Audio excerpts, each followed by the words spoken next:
الحمد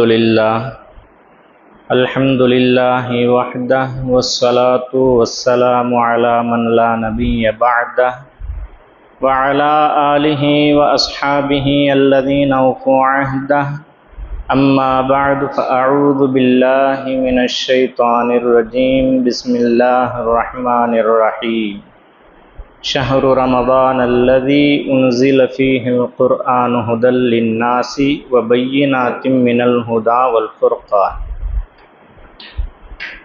وقال رسول الله صلى الله عليه وسلم أيها الناس قد أظلكم شهر عظيم شهر مبارك صدق الله العلي العظيم وصدق رسوله النبي الكريم ونحن على ذلك من الشاهدين والشاكرين والحمد لله رب العالمين اللهم صل على محمد وعلى آل محمد كما صليت على إبراهيم وعلى آل إبراهيم إنك حميد مجيد اللهم بارك على محمد وعلى آل محمد كما باركت على إبراهيم وعلى آل إبراهيم إنك حميد مجيد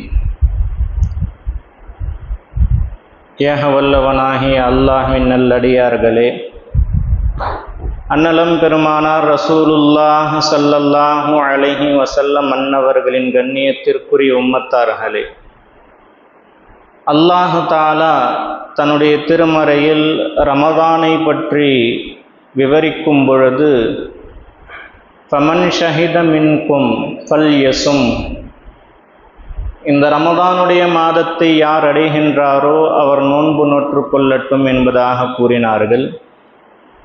பெருமானார் ரசூலுல்லாஹ் ஸல்லல்லாஹு அலைஹி வஸல்லம் இந்த ரமதானை பற்றி சஹாபாக்களுக்கு, இந்த உம்மத்தவர்களுக்கு எடுத்து கூறும் பொழுது ஷஹ்ருன் அதீம், கண்ணியம் நிறைந்த மாதம், ஷஹ்ருன் முபாரக்குன், பரக்கத்து நிறைந்த மாதம் என்பதாக குறிப்பிட்டுள்ளார்கள். இங்கு நாம் கவனிக்க கடமைப்பட்டிருப்பது, யாருக்கு இது பரக்கத்து கொடுக்கக்கூடிய மாதம்? பெருமானார் ரசூலுல்லாஹ் ஸல்லல்லாஹு அலைஹி வஸல்லம் குறிப்பிட்டு விட்டார்கள், இது பரக்கத்து பொருந்திய மாதம் என்று. உம்மத்தாக இருக்கக்கூடிய அனைவருக்குமே இது பரக்கத்தை தருகின்றதா, அல்லது சில குறிப்பிட்ட நபர்களை மட்டும் தேர்ந்தெடுத்து அல்லாஹ் தஆலா பரக்கத்தை பொழிகின்றானா என்பதை நாம் ஆராய்ந்து பார்க்க கடமைப்பட்டிருக்கின்றோம். காரணம், அத்தர்கீப் வ தர்ஹீப் என்ற நூலில் பெருமானார் ரசூலுல்லாஹ் ஸல்லல்லாஹு அலைஹி வஸல்லம் அன்னவர்கள் குறிப்பிட்டதாக ஹஜ்ரத் அபூ சயீத் குத்ரி ரலியல்லாஹு தஆலா அன்ஹு அவர்கள் குறிப்பிடுவார்கள், இந்த ரமதானுடைய மாதம் எப்பேற்பட்டதெனில், அல்லாஹு தஆலா இந்த ரமதானுடைய மாதத்தில் யார் இரவு நாட்களில், இரவு நேரங்களில் அமல் செய்கின்றாரோ அவருக்காக சிவப்பு மாணிக்கத்தால் ஆன ஒரு மாளிகையை அல்லாஹ் ஏற்பாடு செய்கின்றான். அந்த மாளிகைக்கு 60,000 வாயில்கள் உண்டு. ஒவ்வொரு வாயிலிலும் ஒரு மாளிகை அளவுக்கு இருக்கக்கூடிய அமைப்பை அல்லாஹ் தஆலா ஏற்படுத்தி இருக்கின்றான். அந்த ஒரு மாளிகை சுத்தமான தங்கத்தால் கட்டப்பட்டு சிவப்பு மாணிக்கங்களால் அலங்கரிக்கப்பட்டது. ஒரு நாள் காலை முதல் மாலை வரை 70,000 மலக்குமார்கள் அந்த நோன்பாளிக்காக வேண்டி இஸ்திக்ஃபார் செய்து கொண்டே இருப்பார்கள். யாரெல்லாம் நோன்பு நோற்கின்றாரோ அவருக்கு அல்லாஹ் தஆலா சுவனத்தில் ஒரு மரத்தை ஏற்பாடு செய்வான். அந்த மரத்தினுடைய விசாலத்தன்மை எப்பேற்பட்டது என்பதை குறிப்பிடுவதற்காக கூறினார்கள், ஒரு பயணி அதிவேகமாக செல்லக்கூடிய குதிரையில் ஏறி 500 வருடங்கள் சென்றால் எவ்வளவு தூரம் இருக்குமோ அப்பேற்பட்ட விசாலமான மரத்தையும் அந்த அடியானுக்காக அல்லாஹ் ஏற்பாடு செய்கின்றான் என்று ஒரு ஹதீஸ். வேறு சில ஹதீஸுகளில் பார்க்க முடியும், அல்லாஹ் தஆலா ரமதான் மாதம் வந்துவிட்டால் 7 வானங்களுடைய கதவுகளை எல்லாம் திறக்க உத்தரவிட்டு விடுகின்றான். ஒரு மாதம் வரைக்கும் அந்த கதவு மூடப்படுவதில்லை. தினசரி ஒவ்வொரு நாளும் 1,00,000 நரகவாதிகளை, இவர்கள் நரகத்திற்கு உரித்தவர்கள் என்று யாரை அல்லாஹ் தீர்ப்பு வழங்கிவிட்டானோ அப்படிப்பட்ட 1,00,000 நரகவாதிகளை நரகத்திலிருந்து விடுதலை செய்வதோடு ரமதானுடைய கடைசி நாளில் அந்த ஒரு மாதம் முழுவதும் எத்தனை நபர்களை அல்லாஹ் தாலா விடுதலை செய்தானோ அதே அளவிற்கு ஏறத்தாழ 30,00,000 நபர்களை நரகத்திற்கென்றே ஒதுக்கப்பட்டவர்களை அல்லாஹ் தாலா மன்னித்து விடுகின்றான் என்று ஒரு ஹதீஸ் உண்டு. இப்படி ரமதானுடைய சிறப்புகளை நாம் ஏராளமாக எடுத்து பார்க்கலாம். நிறைய சிறப்புகள் உண்டு. ஆனால் எல்லோருக்குமா என்ற ஒரு கேள்வி வரும் பொழுது அதே ரசூல் ஸல்லல்லாஹு அலைஹி வஸல்லம் அன்னவர்கள் குறிப்பிடுகின்ற ஒரு ஹதீஸ், ஹஜ்ரத் அப்துல்லாஹ் இப்னு அப்பாஸ் ரலியல்லாஹு தஆலா அன்ஹுமா அவர்கள் அறிவிப்பார்கள். நீண்ட ஹதீஸ், சுருக்கமாக சொல்வதாக இருந்தால், இப்பெரும் பாக்கியத்தை தரக்கூடிய இந்த ரமதானிலும் கூட 4 நபர்களுக்கு எந்த பாக்கியமும் கிடையாது. அல்லாஹு தாலாவுடைய மன்னிப்பு கிடையாது, அல்லாஹு தாலாவுடைய அருள் கிடையாது, அல்லாஹு தாலாவுடைய நெருக்கம் கிடையாது, அல்லாஹு தாலாவுடைய எந்த ஒரு நியமத்திற்கும் தகுதியற்றவராக 4 நபர்கள் இந்த ரமதானிலும் ஆக்கப்படுகின்றார்கள் என்றால் அதுதான் நாம் கவனிக்க வேண்டிய விஷயம். பெருமானார் ரசூலுல்லாஹ் ஸல்லல்லாஹு அலைஹி வஸல்லம் சொன்னது, அந்த 4 நபர்கள் நிரந்தர குடிமகன், எப்பொழுதும் குடியை விடாத ஒருவன், 2வது பெற்றோரை துன்புறுத்துபவன். பெற்றோருடைய விஷயத்தை பற்றி பெருமானார் ரசூலுல்லாஹ் எந்த அளவுக்கு கூறியிருக்கின்றார்கள்? ஒரு மகனோ மகளோ தன்னுடைய பெற்றோரை கருணை கண்ணோடு பாசத்தோடு ஒரு தடவை பார்த்தாலும் அல்லாஹ்வால் அங்கீகரிக்கப்பட்ட ஹஜ்ஜை செய்த நன்மை அல்லாஹ் கொடுத்து விடுகின்றான். நாம் செய்யக்கூடிய ஹஜ் அங்கீகாரம் இல்லையா என்பது நமக்கு தெரியாது. ஆனால் பெற்றோரை பாசத்தோடு பாருங்கள். நீங்கள் ஹஜ் செய்து அங்கீகரிக்கப்பட்டால் என்ன நன்மை வழங்கப்படுமோ அது உங்களுக்கு வழங்கப்படும் என்பதாக கூறி, ஒரு நாளைக்கு 100 முறை தன் தாய் தந்தை இப்படி பார்த்தாலும் 100 ஹஜ் செய்த நன்மை அல்லாஹ் வழங்குவான் என்று குறிப்பிடுகின்றான் என்றால், ரசூலுல்லாஹ் ஸல்லல்லாஹு அலைஹி வஸல்லம் பெற்றோர்களுடைய வல்லமை எந்த அளவுக்கு உணர்த்தி இருக்கின்றார்கள். உங்களுடைய சொர்க்கமும் அவர்கள்தான், உங்களுடைய நரகமும் அவர்கள்தான் என்பதாக குறிப்பிட்டார்கள். அப்பேற்பட்ட பெற்றோருடைய துஆவை பெறாதவன் ரமதானில் அல்லாஹ்வின் அருளுக்கு அருகதையற்றவன். 3வதாக உறவுகளை பேணாமல் இருக்கக்கூடியவர். இன்று நாம் பார்க்கலாம், கணவன் மனைவிக்குள் பிரச்சனை, கருத்து வேறுபாடு, பேசாமல் இருக்கின்றார்கள். பெற்றோருக்கும் பிள்ளைகளுக்கும் பிரச்சனை, பேசாமல் உறவை பேணாமல் இருக்கின்றார்கள். உறவுகளுக்கு மத்தியில் சலசலப்பு, பேசாமல் அவர்களை ஒதுக்கி வைத்து விடுகின்றார்கள். பெருமானார் ரசூலுல்லாஹ் ஸல்லல்லாஹு அலைஹி வஸல்லம் குறிப்பிட்டார்கள், யார் உறவை பேணாமல் துண்டித்து வாழ்கின்றாரோ அவர் சுவனம் புக மாட்டார் என்பதாக. 4வதாக ஒரு முஸ்லிம் மற்றொரு முஸ்லிம் விஷயத்தில் மனதில் குரோதமோ விரோதமோ பகையோ வைத்திருந்தால் அப்படிப்பட்டவருக்கும் இந்த ரமதான் எந்த விதத்திலும் பலன் தராது என்பதாக குறிப்பிடுகின்றார்கள். இப்ப எல்லோருக்காமானது கிடையாது ரமதான். இந்த 4 நபர்களை தவிர்த்து உள்ளவர்களுக்கு தான் ரமதான். அதனால்தான் பெருமானார் ரசூலுல்லாஹ் ஸல்லல்லாஹு அலைஹி வஸல்லம் அன்னவர்கள் ரஜப மாதம் பிறை தெரிந்தவுடன் ரமதானுக்கான தயாரிப்பாக, முன்னேற்பாடாக, அல்லாஹும்ம பாரிக் லனா ஃபீ ரஜப வ ஷஅபான வ பல்லிக்னா ரமதான் என்று கூறினார்களே, அந்த புனிதமிக்க ரமதானை அடைய வேண்டுமானால், அந்த புனிதமிக்க ரமதானில் அல்லாஹ்வின் அருளுக்கு தகுதியானவர்களாக நாம் ஆக வேண்டுமானால் முன்னாடியே ஏற்பாடு செய்யணும். பெருமானார் ரசூலுல்லாஹ் ஸல்லல்லாஹு அலைஹி வஸல்லம் அன்னவர்களுடைய சிறந்தவர்கள் யாரும் அல்ல. அப்படிப்பட்ட அன்னலவர்களே 2 மாதங்களுக்கு முன்பாக ரமதானுக்காக தயார் செய்திருக்கின்றார்கள் என்றால் நம்முடைய நிலையை நாம் சிந்தித்து பார்க்க வேண்டும். இந்த ஹதீசுகளை எல்லாம் சொல்வதன் நோக்கம், உறவுகளிடத்தில் பிரிவு இருந்தால் இணக்கமாகிக் கொள்ளுங்கள், பெற்றோரை துன்புறுத்தி இருந்தால் மன்னிப்பை கேட்டுக் கொள்ளுங்கள், ஒரு முஸ்லிமை பற்றி தவறாக உங்களுடைய மனதில் எண்ணி இருந்தால் அதை அல்லாஹ் தஆலாவிடத்தில் தௌபா செய்து கொள்ளுங்கள், அந்த அடியாரிடத்தில் பொருந்த செய்து கொள்ளுங்கள். இதெல்லாம் நீங்கள் செய்தால் தான் இந்த ரமதான் உங்களுக்கு ரமதானாக இருக்கும். ஒரு படியை மேலே நான் சொல்வதாக இருந்தால், இந்த பாக்கியம் எப்பேற்பட்டவர்களுக்கு கிடைக்கும் என்றால், எத்தனையோ நபர்களை நீங்கள் பார்த்திருக்கலாம், உடல் ஆரோக்கியம் இருக்கும், வாலிபராக இருப்பார், ஆனால் நோன்பு நோக்க முடியாது. ஒரு புறம் வயோதிகர் இருப்பார், இவரால் முடியுமா என்று நாம் கேள்வி வைத்தால் 30 நோன்பும் அவர் நோற்று விடுவார். இதற்கான அடிப்படை காரணமே இந்த 4 விஷயங்களை யார் கடைபிடிக்கின்றாரோ இளமையா இருந்தாலும் சரி, முதுமையா இருந்தாலும் சரி, அல்லாஹ் தஆலா பாக்கியத்தை கொடுத்து விடுவான். யார் இந்த 4 விஷயத்தில் அசட்டையாக இருக்கின்றார்களோ, ஒன்று அவர்களுக்கு ரமலானை அடையக்கூடிய பாக்கியத்தையே தரமாட்டான். ஒருவேளை அடைந்தவர்கள் நோன்பு நோற்றாலும் எந்த பலனையும் அவர்களுக்கு வழங்க மாட்டான். அதனால்தான் இது எல்லாமே சொன்னது. பெருமானார் ரசூலுல்லாஹி ஸல்லல்லாஹு அலைஹி வஸல்லம் அன்னவர்கள் ஷஅபானுடைய கடைசி நாளில் ஹஜ்ரத் சல்மான் ஃபார்சி ரலியல்லாஹு தஆலா அன்ஹு அவர்கள் குறிப்பிடுவார்கள், ஷஅபானுடைய கடைசி நாள் வந்துவிட்டால் ரசூலுல்லாஹி ஸல்லல்லாஹு அலைஹி வஸல்லம் எங்களுக்கு பயான் செய்வார்கள். அப்பொழுது ஐயுஹன் நாஸ், மக்களே, கத் அதல்லக்கும் ஷஹ்ருன் அதீமுன் ஷஹ்ருன் முபாரக்குன், உங்களை மிக கண்ணியமான ஒரு மாதம், பரக்கத்து நிறைந்த ஒரு மாதம் சூழ்ந்து கொள்ள இருக்கின்றது என்பதாக கூறினார்கள். வந்துவிட்டது என்று கூறவில்லை, சூழ்ந்து கொண்டது, பறந்து விரிந்து உங்களை உள்ளடக்கி கொண்டது என்ற பொருளை கொண்டது அந்த வார்த்தை. அது அதல்லக்கும், உங்களை சூழ்ந்து கொண்டது. இப்படி சூழ்ந்தும் கூட இந்த பாக்கியத்தை அடையவில்லை என்றால் நம்மை விட துர்பாக்கியசாலி யாராக இருக்க முடியும்? அந்த ரமலானை பற்றி விரிவாக குறிப்பிடுவார்கள் ரசூலுல்லாஹி ஸல்லல்லாஹு அலைஹி வஸல்லம். இந்த ரமலான் எப்பேற்பட்டது தெரியுமா? இந்த ரமலான் மாதத்தில் ஒரு நபர் ஒரு நஃபில் வணக்கத்தை செய்தால், அது தொழுகையோ அல்லது சதகாவோ அல்லது வேறு ஏதோ நஃபிலான வணக்கத்தை செய்தால் ஃபரதான வணக்கத்தை செய்தவரை போன்று, மறுபுறம் கூறுகின்றார்கள், ஒரு ஃபரதை அவர் நிறைவேற்றினால் 70 ஃபரதுகளை நிறைவேற்றியவரை போன்று என்பதாக. இங்கு கவனத்தில் கொள்ள வேண்டியது, தராவிஹ தொழுகை 20 ரக்காத் என்பதற்கான சான்றும் நான் சொன்ன வாசகத்தில் உண்டு. அறிவை பயன்படுத்தினால் விளங்கிக் கொள்ள முடியும்.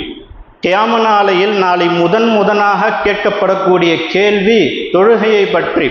ஃபரது தொழுகை நீங்கள் சரிவர தொழுதிருந்தாலும் அதில் ஏதேனும் குறைகள் இருந்தால் அந்த குறைகளை நிவர்த்தி செய்வதற்காக அல்லாஹ் தஆலா வைத்திருக்கக்கூடிய ஆல்டர்னேட்டிவ் தான் நஃபில் தொழுகை. அந்த நஃபில் தொழுகையின் மூலமாக ஃபரதில் ஏற்பட்ட குறைகளை நிவர்த்தி செய்வான். சரி, ஆனால் அந்த ஃபரதை சரி செய்யக்கூடிய அளவிற்கு நஃபில் இருக்கின்றதா என்பது இங்கு கேள்வி.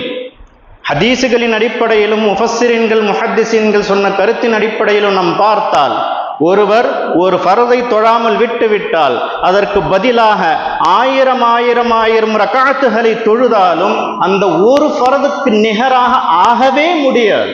நீங்க ஆயுள் பூரா தொழுதுக்குங்க, ஒரு ஃபரதை விட்டு விட்டால் அதற்கு நிகர் எதுவுமே கிடையாது என்பது ஹதீஸினுடைய கருத்து என்றால், இப்ப நான் சொன்ன இந்த ஹதீஸை நல்லா கவனிச்சு பாருங்க. நீங்கள் நஃபில் தொழுதாலும் ஃபரதுக்கு நிகரானது, ரமலான் மட்டும்தான் ஃபரதுக்கு நிகரான ஒரு நஃபிலை கொண்டிருக்கக்கூடியது. வேறு எந்த மாதத்திலும் எந்த நேரத்திலும் நீங்கள் நஃபில் தொழுதால் அது ஒரு சாதாரண அமல், அவ்வளவுதான்.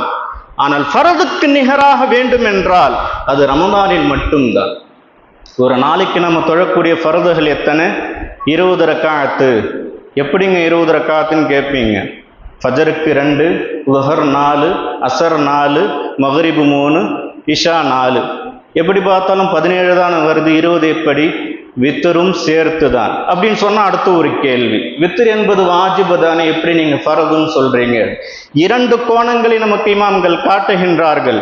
ஒன்று இஅ்திகாத், கொள்கை ரீதியாக வித்ரு தொழுகை என்பது வாஜிபு. இன்னொன்று அமல் ரீதியாக வித்ரு தொழுகை ஃபர்து. உதாரணத்திற்கு, நீங்கள் பயணத்திற்கு செல்கின்றீர்கள், சுன்னத்துகள் மன்னிக்கப்படும், ஃபர்துகள் மன்னிக்கப்படாது. ஃபர்து நீங்கள் தொழுதுதான் ஆக வேண்டும். அதே போன்று தான் வித்ரு தொழுகை மன்னிக்கப்படாது, நீங்கள் தொழுதாக வேண்டும்.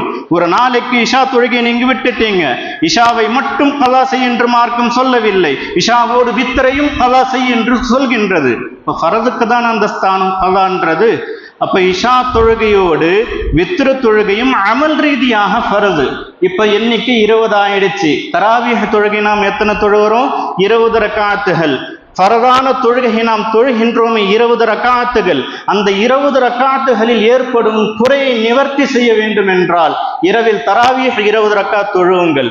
ஒவ்வொரு ரக்காத்தும் ஒரு ஃபரதுக்கு நிகரானது. ஃபரதுக்கு நிகரான ஒன்றை கொண்டு தான் ஃபரதில் ஏற்பட்ட குறைகளை சரி செய்ய முடியும். அதனால்தான் 20 ரக்காத். பெருமானார் ரசூலுல்லாஹி ஸல்லல்லாஹு அலைஹி வஸல்லம் மேலும் அந்த ஹதீஸில் குறிப்பிடுகின்றார்கள், இந்த மாதம் எப்பேற்பட்டது?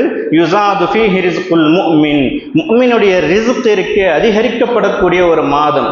வரம்பெல்லாம் கிடையாது, அல்லாஹ் தஆலா விசாலமாக கொடுப்பான் என்பதாக. அதனால்தான் நாம் என்ன செய்யணும்?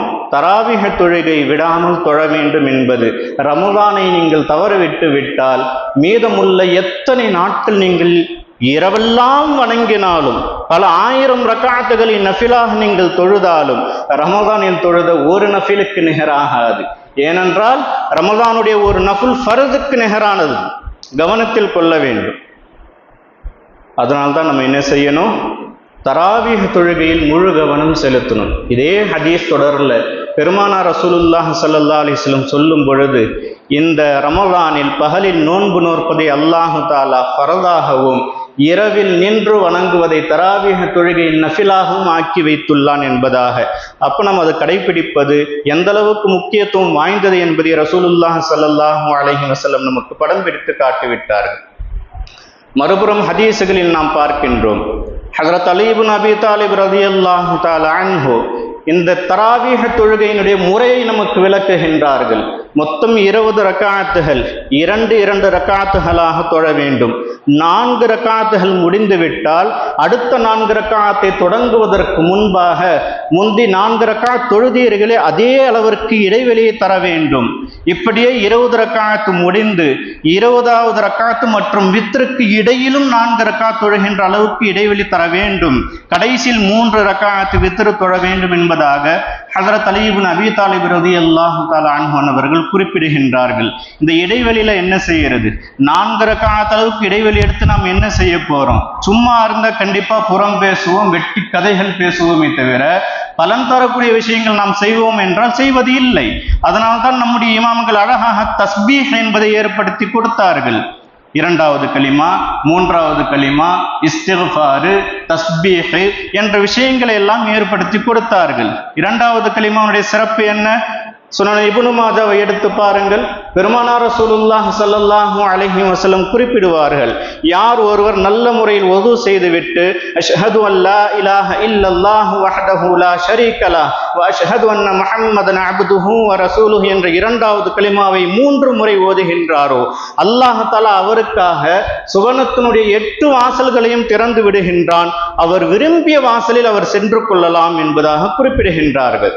மறுபுறம் 3வது கலிமாவை பற்றி முஸன்னஃப் இப்னு அபி ஷைபா ரஹ்மத்துல்லாஹி அலைஹி அன்னவர்களுடைய நூல் பிரசித்தி பெற்ற ஒரு ஹதீஸ் கிதாபு. அதில் வருகின்றது, ஒரு சஹாபி ரசூலுல்லாஹி ஸல்லல்லாஹு அலைஹி வஸல்லம் அன்னவர்களிடம் வந்து, யா ரசூலல்லாஹ், குர்ஆனை முழுவதும் எங்களுடைய உள்ளத்தில் பதிய வைக்க எனக்கு சிரமமாக இருக்கின்றது, அதற்கு நிகராக ஏதேனும் ஒரு அமலை கற்றுக் கொடுங்கள் என்பதாக கூற ரசூலுல்லாஹி ஸல்லல்லாஹு அலைஹி வஸல்லம் குறிப்பிட்டது 3வது கலிமாவை. 3வது கலிமா ஒரு குர்ஆனுக்கு நிகரானது. அதை நாம் தஸ்பீஹாக ஓதுகின்றோம்.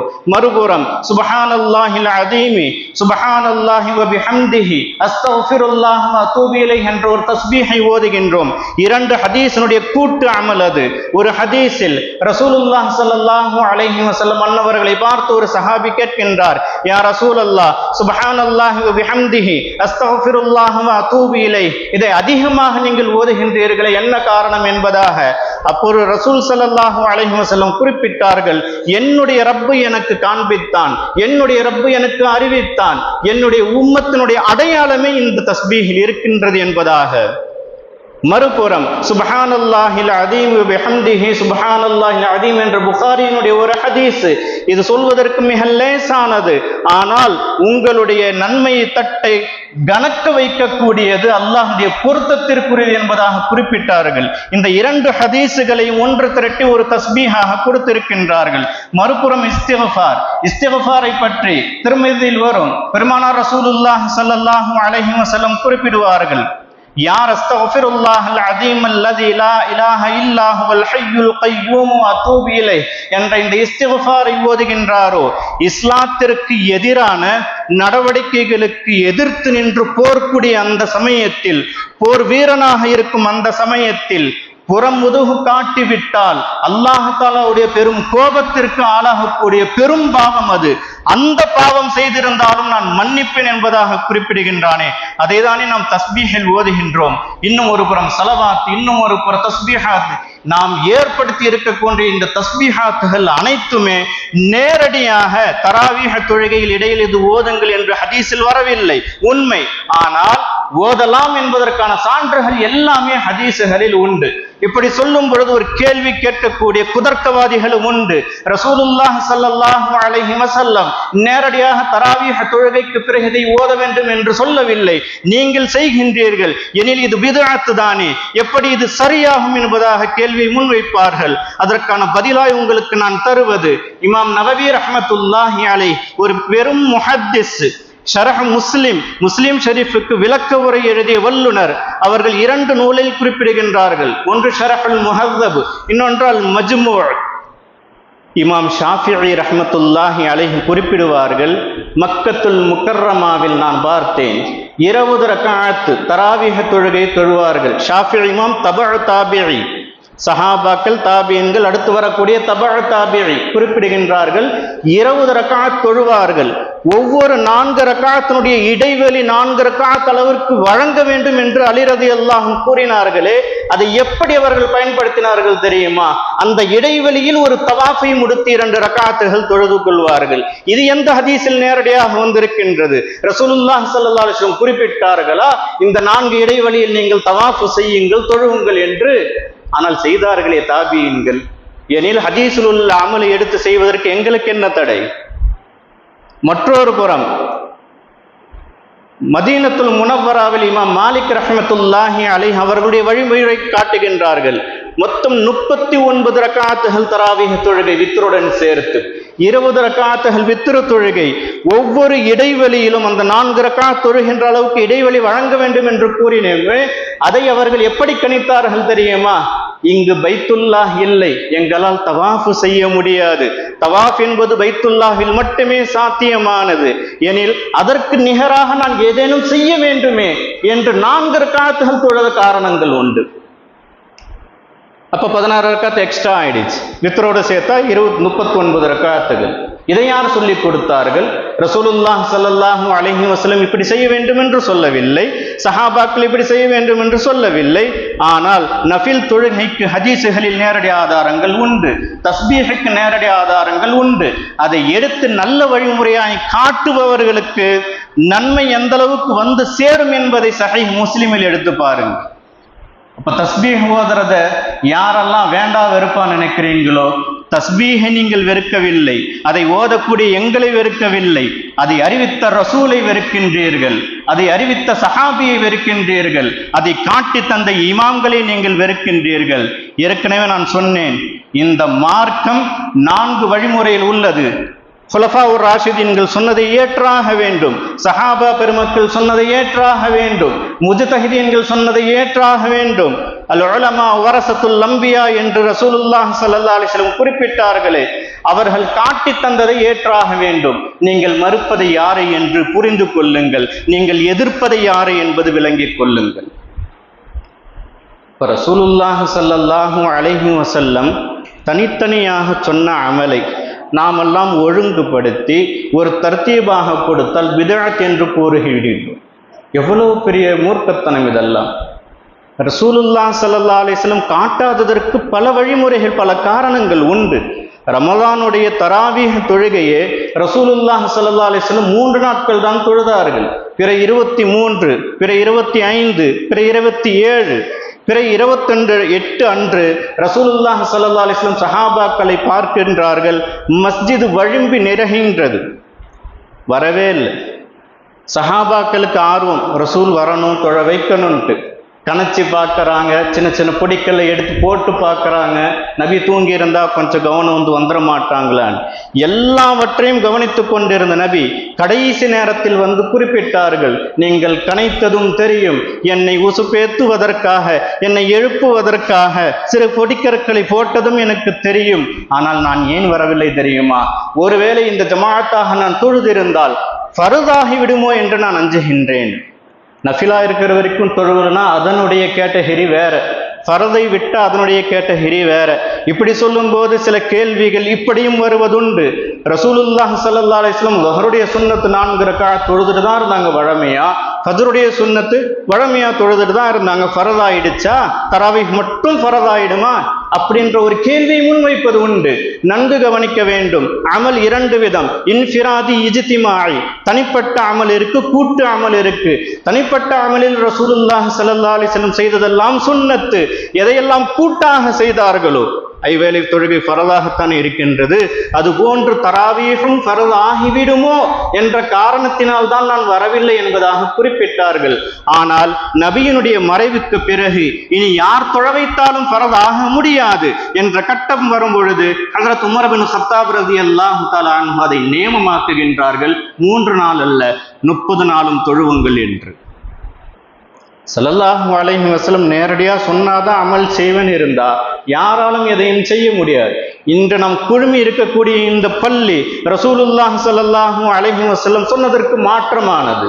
நாம் பயன்படுத்துகின்ற எல்லா சாதனங்களும் ரசூலுல்லாஹி ஸல்லல்லாஹு அலைஹி வஸல்லம் சொன்னதற்கு மாற்றமானது. நேரடியாக வேண்டும் என்று நீங்கள் வாதத்தை முன்வைத்தால் எல்லாம் நேரடியாக வராது. ரசூலுல்லாஹி ஸல்லல்லாஹு அலைஹி வஸல்லம் எதில் குழப்பம் இல்லையோ அதிலெல்லாம் நேரடியாக தெரிவித்து விட்டார்கள். எதில் சிக்கல் வரும் என்று தெரிந்திருந்ததோ அதையெல்லாம் சூசகமாக காட்டிவிட்டு சென்றார்கள். அதனால் தானே குலஃபாக்களை பின்பற்றுங்கள் என்று கூறினார்கள். அதனால் தானே சஹாபாக்களை பின்பற்றுங்கள் என்று கூறினார்கள். அதனால் தானே முஜ்தஹிதீன்கள் உலமாக்களை பின்பற்றுங்கள் என்று கூறினார்கள். எல்லாவற்றையும் ரசூலே சொல்லி இருக்க வேண்டும் என்றால் கியாமத் நாள் வரையிலும் எத்தனை சாதனங்கள் வரும், எத்தனை வளர்ச்சிகள் வரும், எல்லாவற்றையும் ரசூல் ஸல்லல்லாஹு அலைஹி வஸல்லம் சொல்லி இருந்தால் ஹதீஸ் கிதாபுகள் எத்தனை தொகுக்க வேண்டும். உங்களுக்கு ஒரு செய்தியை நான் தெரிவிக்கின்றேன். பெருமானார் ரசூலுல்லாஹி ஸல்லல்லாஹு அலைஹி வஸல்லம் அன்னவர் வரை சேரக்கூடிய முஸ்தனதான சங்கிலி தொடரில் எந்த குறைபாடும் இல்லாத சஹீஹான ஹதீஸ்களுடைய எண்ணிக்கை எவ்வளவு தெரியுமா? வெறும் 4400 தான். அடுத்து இருக்கக்கூடிய தரத்தை எல்லாம் சேர்த்தாலும் அதிகபட்சமாக ஹதீஸனுடைய எண்ணிக்கை வெறும் 11000 தான். ரசூலுல்லாஹி ஸல்லல்லாஹு அலைஹி வஸல்லம் நுபுவத்து கிடைத்த அந்த 23 வருடங்களில் வெறும் 11 வார்த்தைகளை மட்டும்தான் பேசியிருக்கின்றார்கள் என்றால் அந்த வார்த்தைக்குள் எத்தனை ரகசியங்களை அல்லாஹ் தஆலா பொதிந்து வைத்திருப்பான். அந்த ரகசியங்களை வெளிப்படுத்தக்கூடியவர்கள் தான் சஹாபாக்கள். அந்த ரகசியத்தை வெளிப்படுத்தக்கூடியவர்கள் தான் முஜ்தஹிதீன்கள், உலமாக்கள். அவர்கள் சொன்ன பிறகும் நான் கேட்க மாட்டேன், என்னுடைய அறிவுக்கு எட்டாதது எதையும் நான் ஏற்க மாட்டேன் என்றால் அபூ ஜஹலுடைய வாரிசுகள் அவர்கள். நிறைவாக நான் சொல்வதாக இருந்தால் ரசூலுல்லாஹி ஸல்லல்லாஹு அலைஹி வஸல்லம் மிஅராஜுக்கு சென்று வந்த செய்தியை சொன்னதும் அபூ ஜஹல் என்ன செஞ்சான் தெரியுமா? என்னுடைய அறிவுக்கு இது பொருந்தவில்லை, நான் ஏற்றுக்கொள்ள தயாரில்லை என்று கூறினான். அதற்கு முன்பாக அவனுக்கு பெயர் அபுல் ஹிகம், ஞானிகளின் தலைவன் என்று பெயர் சூட்டப்பட்டு இருந்த அவன் ரசூல் ஸல்லல்லாஹு அலைஹி வஸல்லமுடைய மிஅராஜை என்னுடைய அறிவுக்கு பொருந்தவில்லை என்று சொன்ன ஒரே காரணத்தினால் அபூ ஜஹல் மடையர்களின் தந்தை அல்லாஹ் ஆக்கிவிட்டான். மறுபுறம் அபூபக்கராக இருந்தவர் சித்தீக்காக மாறுகின்றார். அபூபக்கர் நாயகத்திடம் அபூ ஜஹல் சென்று கூறுகின்றான், இது போன்றெல்லாம் ஒருவர் சொல்கின்றார், ஏற்க தகுந்ததா என்று. அபூபக்கர் ரலியல்லாஹு அன்ஹு கேட்டது, சொன்னது யார்? ரசூலுல்லாஹி ஸல்லல்லாஹு அலைஹி வஸல்லம், உன்னுடைய நண்பர் தான், அவர் கூறினால் அது உண்மையே என்று குறிப்பிட்டார்கள். அதுவரை அபூபக்கராக இருந்தவர் சித்தீக்காக மாறினார். அன்பர்களே, சகோதர சகோதரிகளை, நன்கு விளங்கிக் கொள்ளுங்கள். ரசூலுல்லாஹி ஸல்லல்லாஹு அலைஹி வஸல்லம் காட்டி தந்த அந்த 4 வழிமுறைகள் எதெல்லாம் நமக்கு கற்றுக் கொடுக்கின்றார்களோ இதை ஏற்பவர்கள் அபூபக்கர் சித்தீக் ரலியல்லாஹு அன்ஹு வழிவந்தவர்கள். யாரெல்லாம் தன்னுடைய அறிவை பயன்படுத்தி இதை நிராகரிக்கின்றார்களோ அபூ ஜஹலின் வழிவந்தவர்கள். அல்லாஹ் நம்மை பாதுகாக்க வேண்டும். அல்லாஹ் தஆலா நம் அனைவருக்கும் ரமலானை சரியான முறையில் அடைந்து பயன்பெறக்கூடிய நற்பெரும் வாக்கியத்தை பெற்றவர்களாக ஆக்கி தந்தருள் புரிவானாக. ஆமீன். வாஹிர் தஅவானா அனில் ஹம்துலில்லாஹி ரப்பில் ஆலமீன். அஸ்ஸலாமு அலைக்கும் வரஹ்மத்துல்லாஹி வபரகாத்துஹு. சுன்னத்